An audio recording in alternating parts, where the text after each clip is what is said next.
Let's start with a question and I'll kick things off. What are the blockages to getting bioenergy up and going in South Australia and perhaps in Australia, given that it's happening overseas but it ain't happening here much? Why not? Chris? I think there's different levels. There's certainly overseas, there's a lot more government support and subsidies to support it. I think the man on the table over there who asked that question today about the renewable energy target, it supports electricity generation, but it doesn't support other forms of bioenergy, whether it's heat or fuels. And I think if there was some more incentives around that area, then it would help start building critical mass in that industry. As we've seen in wind and solar, we know they're not totally competitive, but they're definitely getting there. Part of the reason for it not taking off all that well in our regional areas is, I think, the critical mass of the actual product that you need, the distances to transport it. It was interesting, I think you, Tim, had 50 kilometres that would work. Well, there's nothing about 50 kilometres away from each other in our area.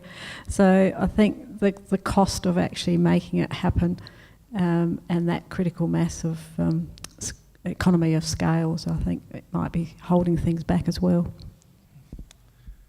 Yep, I think the two previous speakers have covered the main points. I think in Europe, where it's really taken off in a big way, it has been because of government policy or EU policy, and particularly its policies like the renewable heat initiatives and things like that, is in addition to electricity policies. Now, your questions, and not just necessarily of the panellists, because as I say, we can tap into the expertise in the audience. So let's have some questions, please. Yep, Peter. Just more of a statement than anything. Two things, those two projects, we put up the AD plant and the biodiesel. We actually got a grant, or not a grant, we've actually been accepted under the Emissions Reduction Fund. So that means potentially if we achieve all the things that we do through the federal government, we'll get about $40,000 a year off each of those projects. But of course we've got to prove financially and audited figures that we reduce 3,000 tonne of CO2 going off the atmosphere, so that's interesting. The other thing is that clean energy funds, is there anybody from clean energy funds here? It's quite interesting. We went for an application and we said it's an AD plant, but we're actually putting some innovation in it. And they said, well, we could have given you the funds if it was an AD plant, but now that you've put innovation in it, you're not acceptable. That emphasises what Chris was saying about the issues in terms of government policy, I think. Interesting. Let's talk a bit more about biodiesel, Peter. One of the issues with biodiesel is people are very scared to put it into their high-tech, very expensive diesel engines because they're concerned that it might bugger them up. So are you concerned about that?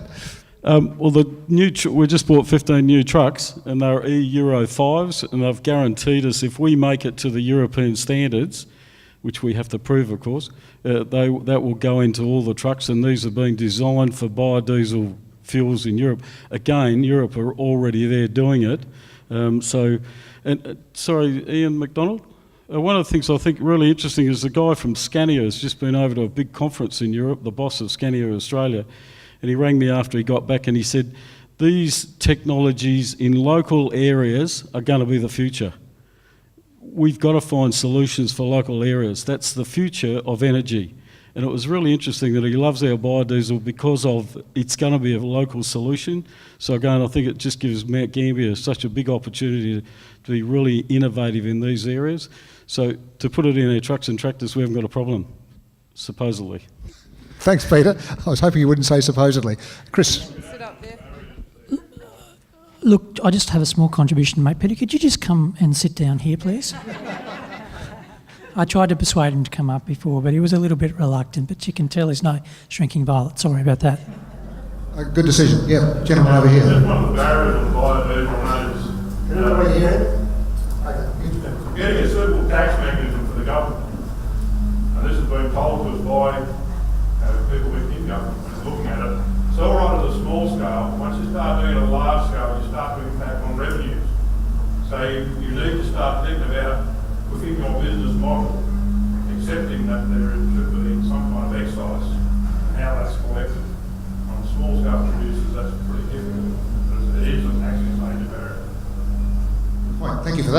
Further questions or comments?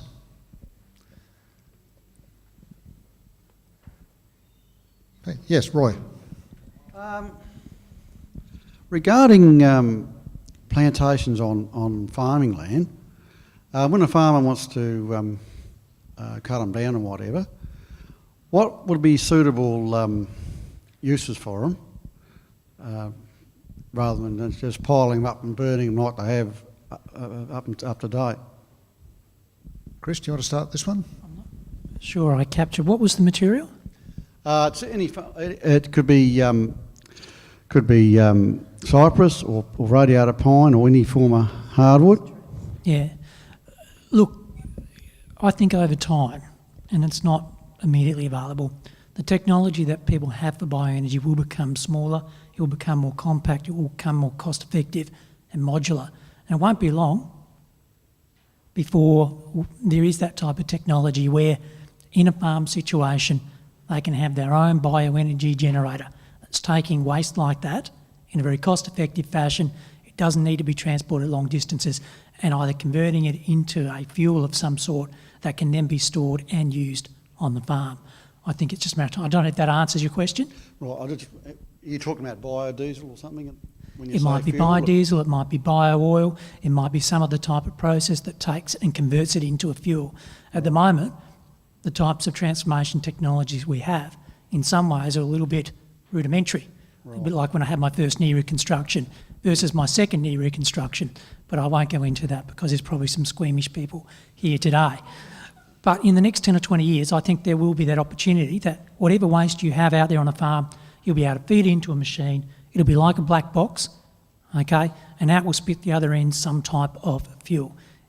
So you can make biodiesel out of If trees, it's can you? biodiesel or ethanol or fuel oil or whatever you're looking for, it wouldn't surprise me if you'd be able to make different types of products within the same black box. So it's out of the wood itself, is it, or out of Out of the wood? Oh, right. Okay.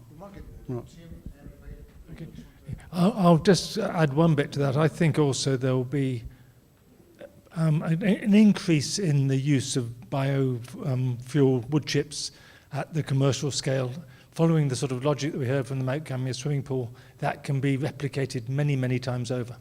And I think there will become progressively more of a market for that.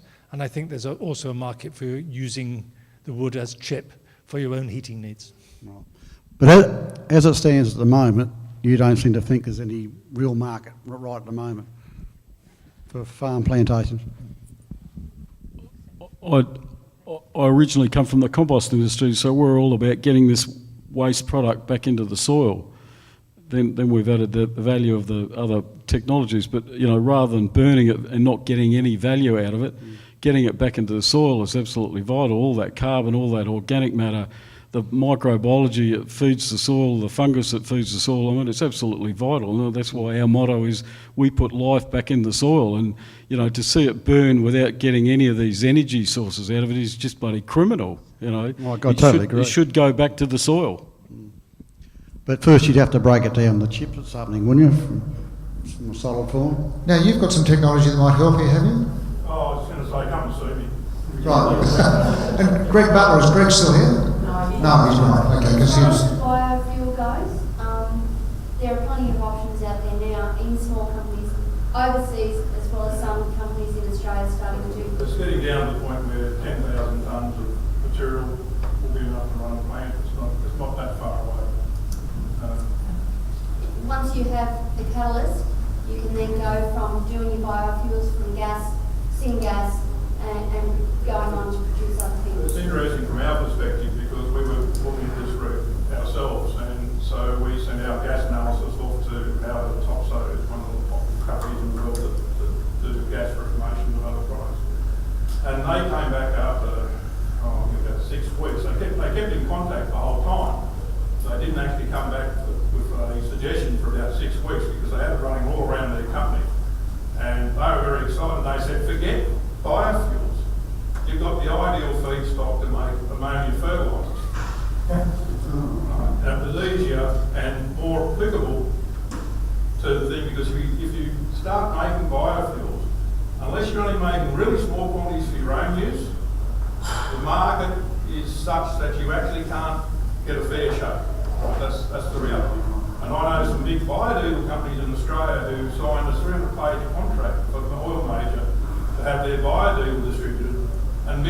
one paragraph that said only in those service stations that had twin diesel tanks, and there was only 2 of the 1,250 service stations in the country that had twin diesel tanks, and one was in Queensland, and the other one was in Melbourne.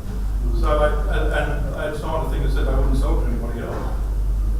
So you've got to be really careful. So it's about finding a product that you can use or your neighbours can use and do it locally. That's what circular economy is really about. And I think that's a really good comment, even though I talk about a future where there is a little device that you can put it into.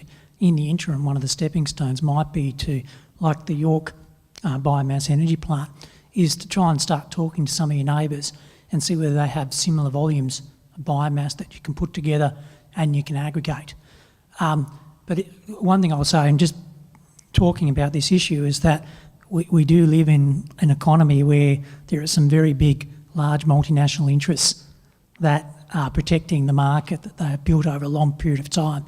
Just like we've seen in other sectors, whether it was like Uber with the transportation sector, there's going to be disruptive technologies that come along, but even more importantly, disruptive business models of how people start using bioenergy locally that are going to break those markets down and provide opportunities.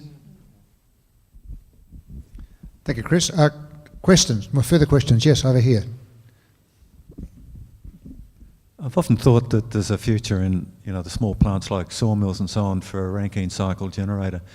What I've seen of it looks expensive and complicated. I wonder if you guys have got some direct experience with them. Now, before you start, you better explain what Rankine cycles are all about. We're not talking about anything to do with push bikes, are we? No. So what I understand that you're talking about, look, when we generate electricity normally, we take a fuel, we burn it, we produce heat, and then we produce steam, high pressure steam, and that drives a turbine and it generates electricity. The organic Rankine cycle is designed to do the same thing, but it actually uses a hydrocarbon fluid, but it's able to do it at lower temperatures. So it's very good for low temperature waste heat recovery. And I think that's what you're talking about. And it's about 20% efficient. There's even power stations around the world that are taking a look at the waste heat they have from power generation, and they're actually putting an organic Rankine cycle machine in to try and recover some of that heat now. But certainly, I did some work, it must have been about 5 years ago, with a South Australian company that was looking to commercialise a modular organic Rankine cycle for that purpose. Again, it is, because it's not widely used, there's not the economies of scales, it hasn't been modularised, it's still relatively expensive, but it is coming. And there are companies overseas that have developed such that you can buy that are available on the market. And again, I used that analogy like solar panels. That technology will eventually reach a point where if you have waste heat to get rid of, that will be a technology used to generate electricity. Some people are even talking about whether you can use it at home as an alternative to solar panels with hot water systems, solar hot water systems. Yeah, I would comment that we've looked at quite a number in my professional career of organic Rankine cycles. They work very well with low-grade geothermal sources. They work well, as you say, on exhaust gases from spark ignition engines and so on. Normally you need to have an inlet temperature somewhere around 100, 150 degrees centigrade before they really get going. But lower, you've got to have a temperature difference there to drive the process. So if you've only got hot water at 60 degrees C, you're fighting very hard to use an organic Rankine cycle because the efficiency will be just very low. But they are more and more modular. You can buy them, the major packages off the shelf. You've then got the plumbing to do. Just to throw something in for Tim, I know indirectly of a mill in Victoria where they were actually burning their wood waste and passing it through a Rankine cycle, so they had a fair amount of temperature difference to play with. It just surprised me that it was economic to do it that way. It's economic to do it that way if you have a process which has got heat at a temperature where you can't get it higher. I mean, if you can go through a steam cycle and get up to steam temperatures, then that's far more efficient. But if you've got, for example, a spark ignition engine, then the heat from the cooling jackets and so on will be pressurized water, will be low, above 100, but less than 200, and that's not hot enough to drive a steam Rankine cycle. Therefore, if you want to recover that heat in the form of electricity, then you have to use an organic Rankine cycle. alternatively use the heat for something else. Thank you for that question. Further questions? I've got one. We've been talking about heat and electricity generation, and is one of the solutions that we should be looking at having precincts where one business, for example, might be wanting electricity, another might be wanting, or other businesses around it might be wanting heat, and as Ian McDonald suggested, if you can pipe that heat short distances to organisations that want it, then you start to look at the economies making some sense. I think there's great opportunities for those sorts of developments for no other reason than the state government loves precincts and parks and clusters, I think Andrew was saying before. So there might be some money available. So for that reason alone, I think it's an excellent idea. But look, it is a good idea. I mean, there are some bioenergy plants or opportunities. Take power generation for electricity as an example. If you had a precinct here in Mount Gambier where you could bring wood chips, you could generate electricity, you would still have all that process heat. So if you could put around it other industries that could leverage off that process heat, whether it's a wood pellet plant or even using the lower grade heat for biodiesel production, together, when you integrate all of those technologies, it could actually be economic when one standing alone might not make it. So I think it's a great idea, and I think it's something that Mount Gambier, with its great natural resources in the biomass area, should probably take a look at. Even if it's not going to work right now, it might be that it identifies that in 5 years' time. And sometimes you've got to do these things so you have the plan in place so that when that government grant does come along, you're ready to push the button. Yeah, thanks. I'd add a couple of riders on that. There were a lot of policies like that in the UK about 10 years ago, and they worked very well for a length of time. And then you found that one of the off-takers, because of market conditions in that particular industry, changed. Suddenly you discovered the off-takers weren't taking the off-take anymore. And so you've got to make sure your project is fairly resilient. You want to make sure you've got a reasonable combination of different off-takers. You want to look very carefully at the heat demands and the heat profiles of those off-takers, because you really want to have, if it's at all possible, a fairly steady heat offtake over a period of time. You don't want it to be fluctuating too dramatically. It knocks the economics a bit. But yes, it's definitely worth considering, but you do need to do a bit of homework at the beginning. Thank you. Yes, it's a pity Ian Lyons from Hollowfresh wasn't here to talk to us, because I think that's the sort of area that they're looking at, using heat for their glass houses. Yes? Well, this is, I don't come from South Australia, but I'm familiar with... Oh, man. Yeah, I'm thinking that. It's actually like where we come from, the utilities give you every assistance for development. And I'm just wondering what the attitude in South Australia with the utilities is for smaller scale connections up to 2 megawatts, 50 kilowatts, 2 megawatts. Is there an issue with it? Is it something that's easy to do, hard to do? Chris, you mentioned the incumbents wanting to protect their territory. I've always said there's only one thing worse than a public monopoly, and that's a private monopoly. And I think that's what we have here in South Australia. It's, I think it's very difficult for people that want to do innovative things around energy and electricity and utilising the existing grid. When you can buy electricity off the national electricity market for 5 to 6 cents per kilowatt hour, but you're paying 40 cents per kilowatt hour when it comes out of your meter, we all know what's happening in between. So it is challenging, even more challenging here in South Australia. Just interesting, there's a company in West Australia called Richgrow that's same as Biogrow and us, and they built an $8 million anaerobic digester. Took them 3 years to get into the grid because they didn't want that money, they didn't want that power going into that grid. The only other thing I would comment is, you're, I'm sure, aware of Sundrop Farms, where they're using solar thermal to power greenhouses. You could use bioenergy in exactly the same way. I'll just add a comment onto that. That was a really good point to make, Tim, because some people that are in agricultural production, like greenhouses, are actually using the flue gas, or the gas that results from combustion of biogas, as an example, to actually boost the carbon dioxide concentrations in their glass houses. to increase the production of vegetables in horticulture. So there are other ways that bioenergy can sort of fit into a business model. So in that case, you're getting heat plus CO2. Yeah, we can talk.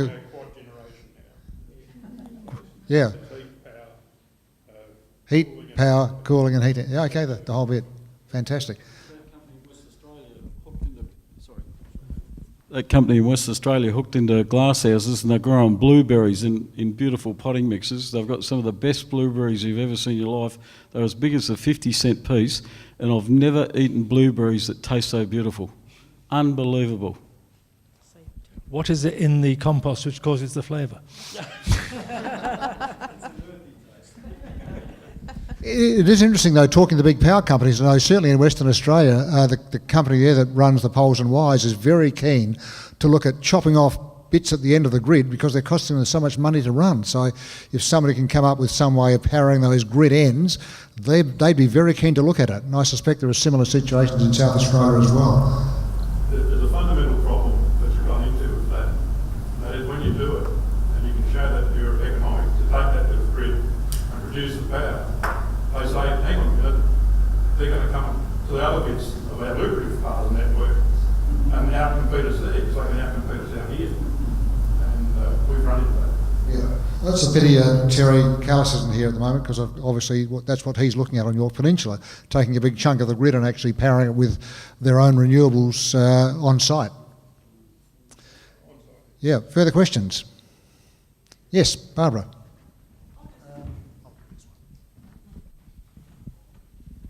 I'll just make a comment about that. It's not really a question. It's, I think it's the power of people, once again.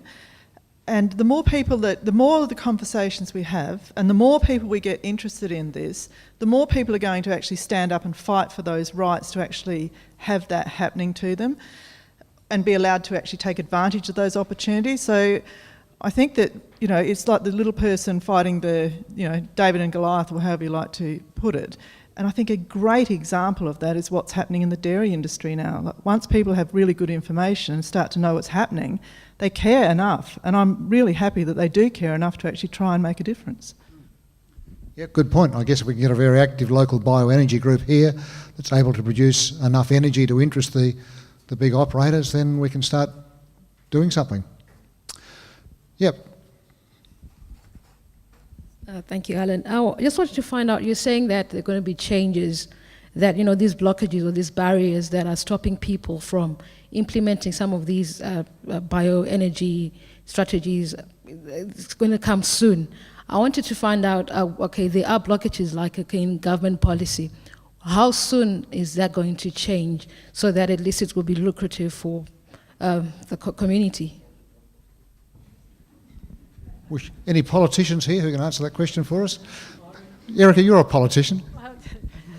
Not really. I liked Peter's answer by the time he's decomposted. But I think it goes back to what Barbara just said. It's a bit of people power, and I think if people want it and start to speak up for it, and the demand is there, then that is going to change government policy or force government policy to support it. Maybe Peter could comment on this too. Well, look, I'm frustrated by both sides of governments in terms of actually seeing that it's about this denial of whether the climate's changing or not changing. And I keep saying to all of them, you don't even have to get into that debate. We want to keep our soils healthy, we want to keep our air clean, and we want to keep our rivers clean. If you do that, the rest of it will automatically. So you don't have to get into an argument about whether the climate's changing or not changing, and that takes away from actually getting into the business side of it and saying, right, what are we going to do to drive this in terms of this? The sad part about it, the AGLs and everybody should be actually driving this. They should be here saying, what can we do as a community to do it? Where are they? None of them are here. So again, they've got to be part of that conversation that you're suggesting, and they've got to be part of the solution, or look out, the bus will run them over. So again, governments need to hear these conversations consistently, I think. I should have did a good political job, then I didn't answer the question. Okay. You're learning, Peter, sadly. Peter for Prime Minister. Yeah, that's right. Further questions? And we'll take political questions as well. Roy again. What percentage of electricity that's produced in Australia at the moment, what percentage of it is from renewable sources? Mary knows the answer. Catherine. Of the electricity generated in South Australia, 41% of it is renewable energy, which is amazing. So all the energy, you know, you're turning the lights on, 41% comes from renewable energy. So on a world scale, we're leading the way, really. So Denmark's sort of first with the amount of renewable energy, and we're second, and our interconnection with other areas is much skinnier than countries like Denmark. So we have challenges, which is another reason why we're looking into bioenergy, because it's dispatchable, meaning you can actually use the energy, or get the energy when you need it, rather than relying on the wind blowing or the sun shining. So it's a really good source to fill in those gaps. And at the moment in South Australia, we have a lack of that, what we call firm capacity. It comes from gas, it comes from coal, but with the closure of the coal-fired power station, bioenergy, I think, is one of those things that could fill some of that gap. So breaking down the 41%, 34% is wind, and 7% is all those PV panels that people have on their roofs. What percentage you say?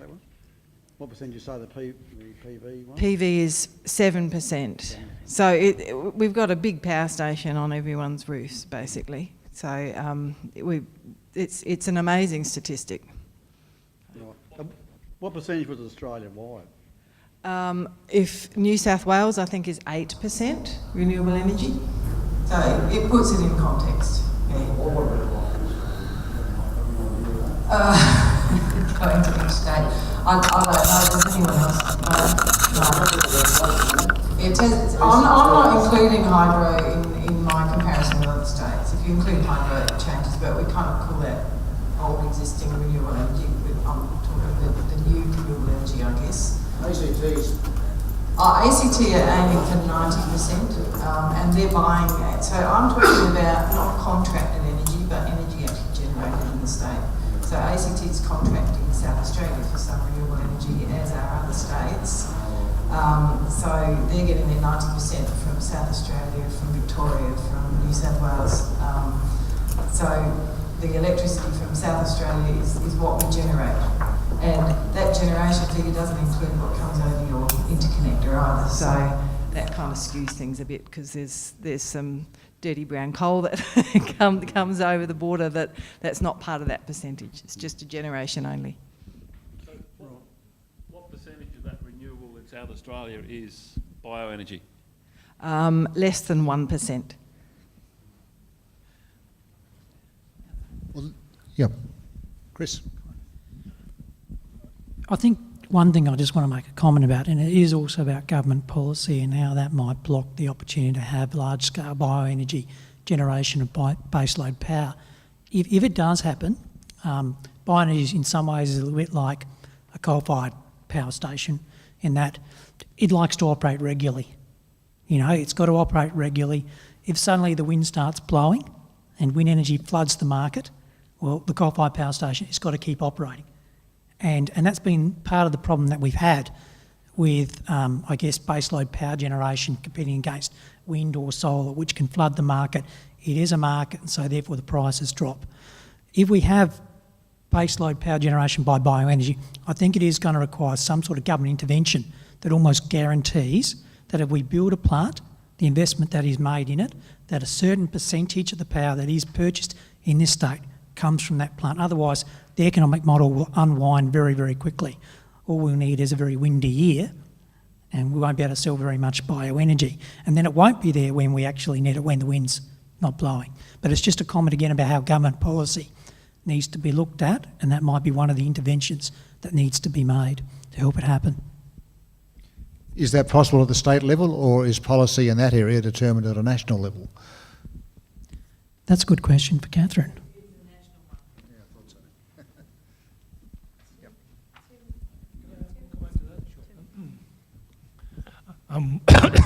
Excuse me. And one way around that, of course, would be to adopt the model in Western Australia where you actually get paid for capacity rather than for generation. In that particular market, that will protect the bioenergy plants.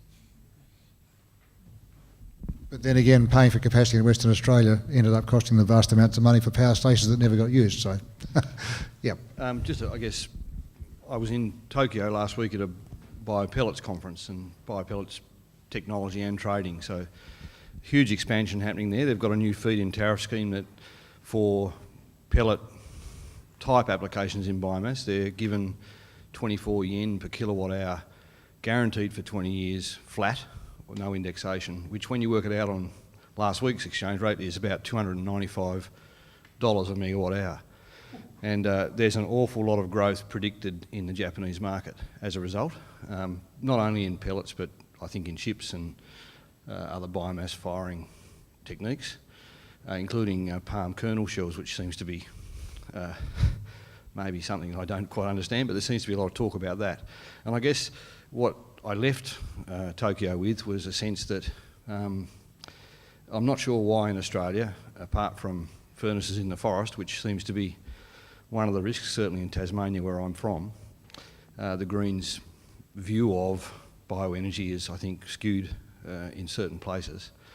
Why we can't find a way to translate from significantly high fixed cost assets we've got particularly in Victoria with coal-fired generators, to either co-fire them at small or large percentages with bioenergy. And we talk a lot about small-scale technologies and whether they can be sort of farm-scale or greater. But I think at the end of the day, we might look back and realise we've missed a huge opportunity here because we've got a coal-fired industry that generate a huge amount of our electricity and use a huge amount of fuel. And what I saw in Japan was there's varying degrees from 1 or 2% co-firing right up to 100% conversion in pulverised coal plants that can be done very easily in a straightforward way, technically, to generate power from sustainable fuels. I guess the question then becomes the cost of transport, does it? I think it does, and it's an interesting question as to whether bioenergy could have saved the Port Augusta power station. But absolutely, transport and logistics. But again, if there'd been the right government policy intervention and investment, that potentially could have been overcome. Just on the transport, I think the energy density of the pellets that we were looking at last week is very similar to low-end grade coal. So I think in terms of the metrics of operating, leave aside the fuel costs for a minute, as we will also leave aside, I guess, the policy that might be needed to support this. In terms of transport, the cost per gigajoule, very similar. Almost identical. And it might have just taken a bit of innovation. Maybe it should have gone to Portland and then by sea up to Port Augusta instead of thinking that we needed to truck it all the way. They're taking southeastern US wood chips to Drax, so can't imagine freight's the only problem. One of the things that we've found is actually labelling. So if you label it bioenergy, and particularly if you're using combustion technologies, it's just seen as burning the forest. We got in quite high up in Canberra in a meeting one day by having a stored solar technology that we had with us. And we finally got to the top desk and I dropped a kilo of wood chips on the desk and he said, "What's that?" I said, "That's stored solar energy. There's 2.5 cubic metres gas there or 1 kilowatt hour electricity." And I said, "No, that's a wood chip." No, it's stored solar.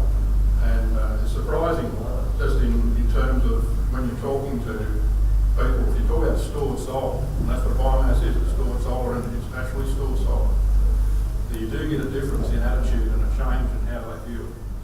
I think that really reiterates what Barbara said before about information and education to help transform people's views of what bioenergy is. Absolutely. I'd just like to add to that. That's a cultural change in language, and it is the way you change people's thinking is by giving them the language to talk these issues through. And although the policy might be written at a federal level, there's no reason why we as a collective can't put that up for them to adopt. So no reason why we can't invent it and then get someone to activate it for us.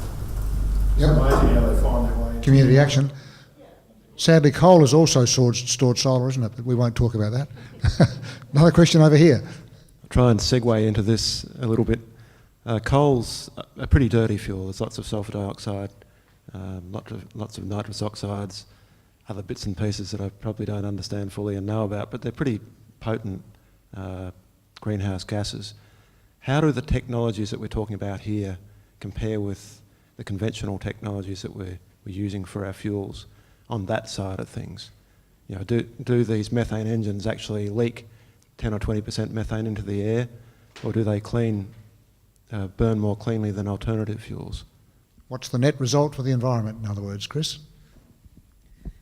Look, every fuel has a different chemical composition, but the general view is that biomass, depending on where it comes from, of course, is cleaner than fossil fuels, so it will have less of those issues.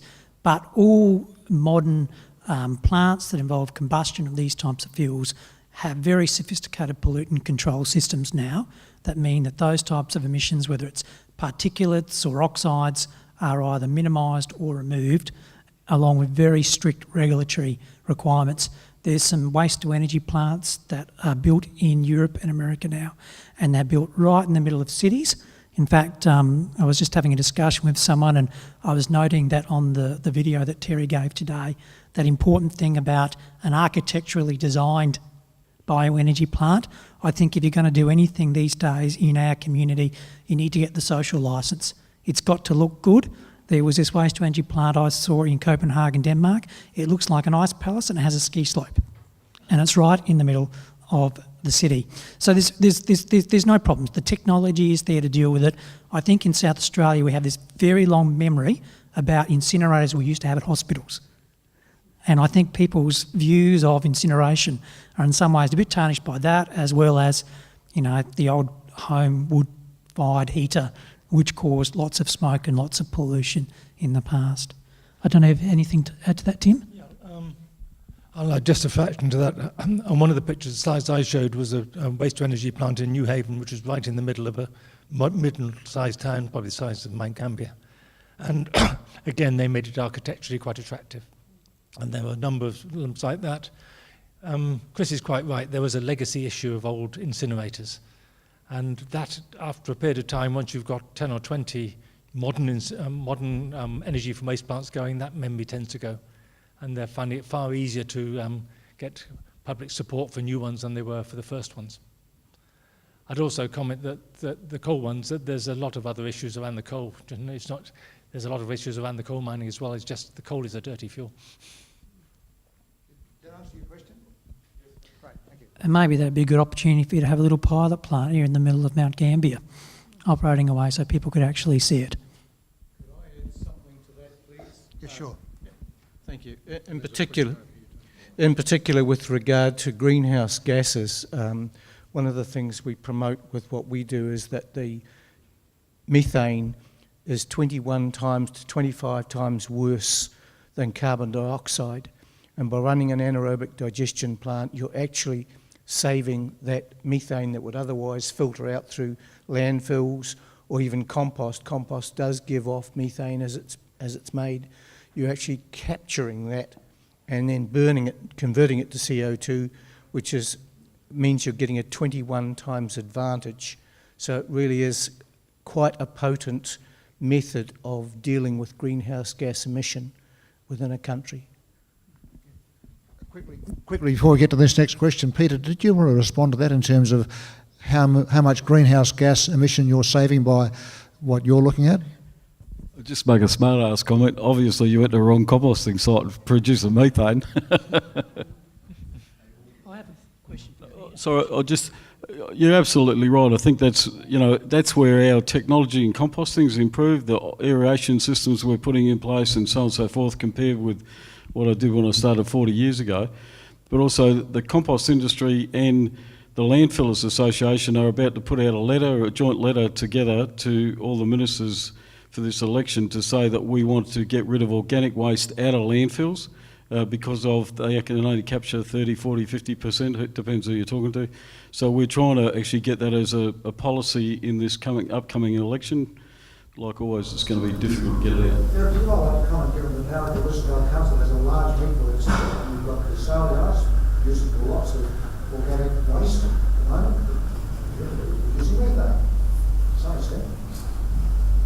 Yes.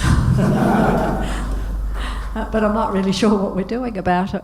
Our landfill, obviously, like all councils, has been closed, so we now transfer our waste to Murray Bridge, which, you know, is not exactly environmentally friendly either. The green waste is taken out of that, and that is treated differently. The livestock exchange, I think that is still dealing with the waste on site, so we do have a problem. I actually had a question for Peter. It's one of the issues that came up when I think Mary and I went down and did some industry engagement, and that was about the biomass in the Limestone Coast region plays an important role in restoring nutrients and the health of soils and carbon, and how bioenergy might affect that, and what use of the residues from bioenergy and how they can also be constructively used. And I don't know whether you could talk about that, Peter. Well, again, as we started earlier about the timbers, I mean, at the end of the day, we don't want to take any of these residuals out of the area. We want to use them constructively and smartly and add real value to them, to the farming area, and get that life back into the soil. So I think it's an absolute vital. Some of the science that's coming out of Europe in terms of digestates, in terms of using that properly, is fantastic. It's got a long way to go, but it's certainly something that I think can really restore some of that carbon back in the soil. So I think it's absolutely vital. I've just recalled, at the livestock exchange, we now have a soft flooring for our cattle yards. So that is chips that we source from a supplier. Those, when they are used, go into our dead animal pit, which composts down, and then that same supplier comes and exchanges it for use on his vineyard, so it's recycled that way. Yeah, we're getting smarter about the way we do things. Now, this gentleman here has been very patiently waiting to ask a question. I think I can just remember. The question of storage of excess power, I'd just like to put to the panel, especially in smaller projects, etc. I hear of wonderful development in batteries, especially coming out of Japan, and that will add a lot to the efficiency of these projects. Would they like to comment? Who would like to comment on that? I'll make a general comment. I think that we're about to see a battery revolution. I think there's the law for computers that the price of computing power goes down by a factor of 2 every 2 years or something. I think for photovoltaics, it's somewhere around 5 years. My understanding was that batteries were halving in cost every 8 years, but that time is shrinking. I think we've got a little way to go, but it won't be many years before batteries have a very major role. Thank you, Tim, Peter, and also Catherine. Just a story. So Adelaide's going to be carbon neutral, so there's a whole lot of workshops going around about Adelaide being carbon neutral, and Dean Brown's heading up this group that I went to a workshop the other night. And one of the guys got up and told this story. So just be careful of these figures and check them out, because I'm not too sure if I've got to make sure that Tesla just bought out a new car, $45,000, and they put it out in the marketplace, and they said, for you to order one of these cars, you've got to put $1,000 down, non-refundable.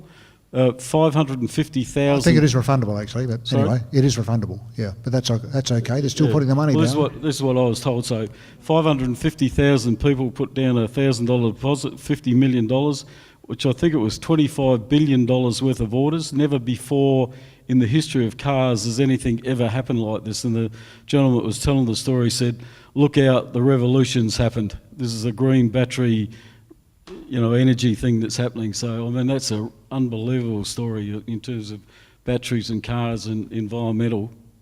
Yep. Catherine had a point, I think. Yeah. Probably my statistics. Mine's not so much a point, but a question, because batteries kind of fill that space with intermittent power like solar or wind, But do you really need it with bioenergy is a question. So you're saying if we've got batteries, why do we need It's a technical bioenergy? question. It really depends on the complex energy mix. You've got two, and also it depends on timescales. There's two particular roles for batteries. One role for batteries is the short-term role to stabilise the grid, stabilise the system for disturbances that come through. And for that, you need a battery which is only going to store energy for between seconds and minutes. And there's a second factor which says the sun doesn't shine overnight, therefore we need to store energy to the following morning. And that's a long-term energy storage. Now, to some extent, the argument could be that if you have a dispatchable energy source like bioenergy, that could fulfill the role that the battery was doing overnight. But I don't think it will fill it completely. I think there's still a case for batteries. I think it will end up being a bit of a mix in that I guess we've got used to this idea that we need to design all our energy supply systems to meet a peak instantaneous demand. The availability of batteries enables us to effectively have a little bounce tank in people's homes or in communities or on networks or nodes. And so that's going to bring down those sorts of peak demands and reduce the variability of demand in the system, which is only going to make technologies like solar or wind or bioenergy much more affordable to do because they'll be able to sit in the background and they'll be able to chug away. And most modern plant and equipment, in my experience, they all like to work at a nice consistent rate and a nice consistent speed. So I think the battery revolution in that regard will also help open up opportunities for these types of technologies to get greater traction. Let's go to the bottom line. And the bottom line for many organisations is, and I'm thinking of, well, let's take Kimberley-Clark Australia. They pay vast amounts for power, mostly in the form of gas at this stage because they've got their own gas turbine. But the cost of power is their biggest issue in terms of continuing their operations in this region. What role can bioenergy play in bringing down the cost of power in South Australia, given we're, I think, about the second most expensive power in Australia at the moment? It can be another option. I had this discussion with an individual that, and it's been mentioned today, but I won't mention it because it's one thing to know it, it's another thing to say it. But they were struggling with the high cost of connection and energy being offered to them. It had been suggested to them that they look at a wood chip power plant, and they'd immediately dismissed it and said, no, well, that's another $20 million of investment. I can't go back and get that money from my investors now. And I said, well, look, that may be the case, but if you develop it up, at least it gives you another option. It gives you an opportunity to have some leverage in your negotiations with the utility companies. At the moment, they pretty much had his, they had him backed into a corner. They know that they're his only option. So I think it can play a role, even if it's not necessarily economic in a situation. The fact that it is there will keep others honest. The Don Chip. We've had potential clients who were paying, on one case, 28 cents a kilowatt hour for their commercial power. They were more than 160 megawatt hours a year. And as soon as they decided to put the gasifier in, the utility brought their power rate back to 5 cents a kilowatt hour and gave them a long-term contract. We were actually seriously considering changing our business model to just going around and offering them something prospective. So just install something that looks like a gasifier and fool them into thinking it is. You've only got to start doing the work, and it does give you an absolute new negotiating program. And we've used it as a tool. And we've used it ourselves as a tool to helping other people who didn't look after their companies. There you go, there's an answer. And I think that's the start of that disruption that we were talking about. Just a comment about batteries.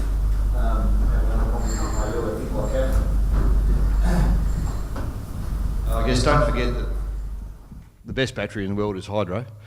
At the end of the day, hydro power storages are effectively the best battery, and the world will eventually run out of lithium, and lithium is not a perfectly clean source of storage for energy.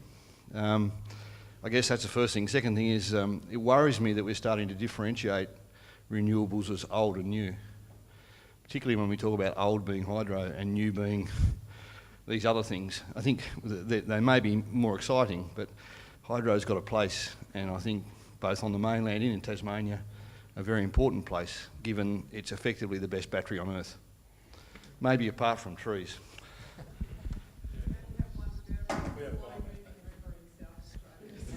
And look, there is a thing called pumped hydro, where if you've got a high dam and a low dam, you can actually run the water through a hydro plant to the lower dam, and when you've got plenty of power or cheap power, you pump it back up again. So it's like a bloody great big battery. It's being developed. In fact, there is some pumped hydro in Australia already at various locations. Yeah, that's right. And there's a fair bit overseas, and there's talk about a very big pumped hydro plant being developed in Queensland.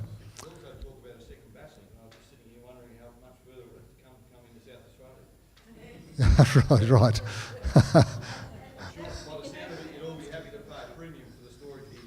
Right.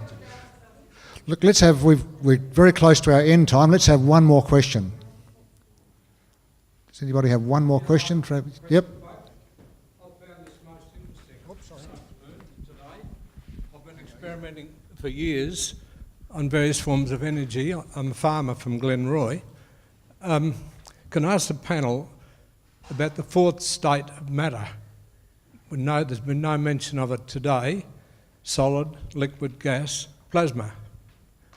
Plasma, no emissions, perfectly clean gas, all combustible. Does anybody know about this or have an answer? Okay, Tim. You're going to have a go at it, Tim? I'll talk a little bit about plasma. Plasma technologies are being developed quite a lot, particularly for disposal of really nasty wastes. For example, you can dispose of asbestos-contaminated waste through a plasma technology. There are some plasma technologies for combustion of municipal waste. They haven't proven to be commercially successful at the moment, predominantly because the high cost of creating the plasma in the first place. You need to have quite a lot of electricity, and that takes a lot of your output from the process. But yes, plasmas have got a role. I'm not as convinced that the role will be particularly big in the short term. We'll wait and see. Chris? Was that the question you were asking, just out of interest? Was that the question? Was that the answer to your question? My answer is identical. So well done, Tim. Sorry. Erica and I are going to get Google out and look it up.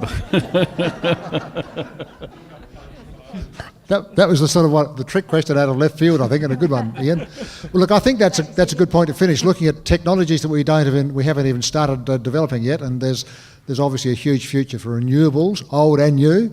And it's just a matter of us making it happen. And it's great to see that there's a local group that's been formed, and the state government, it's fantastic, the state government is offering up some money to really kickstart this process in the region. So for those of you who are in business here and who've got some ideas, there's money there that the state government's keen to spend. It's a matter of us getting together and making it happen. So that's the message that comes out of today, I think, and we need to keep this rolling and make sure that we don't lose the momentum that's been generated by this forum and by one a bit over a month ago.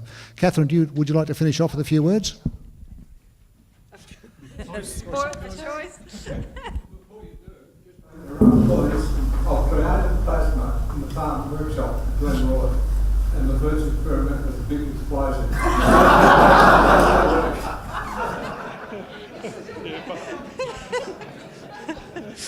They said that about us. You couldn't have developed a working gasifier, you're a farmer. And I said, that's why. That's a great note to end on. Look, that's been a lot of fun today. Thank you so much for all participating and supporting today, and people have travelled a long way, and look, it's been beyond my expectations, and I'm just really thrilled that there's so much enthusiasm for bioenergy, so that's great. And there is the local support that's here, and let's build some projects. Thank you.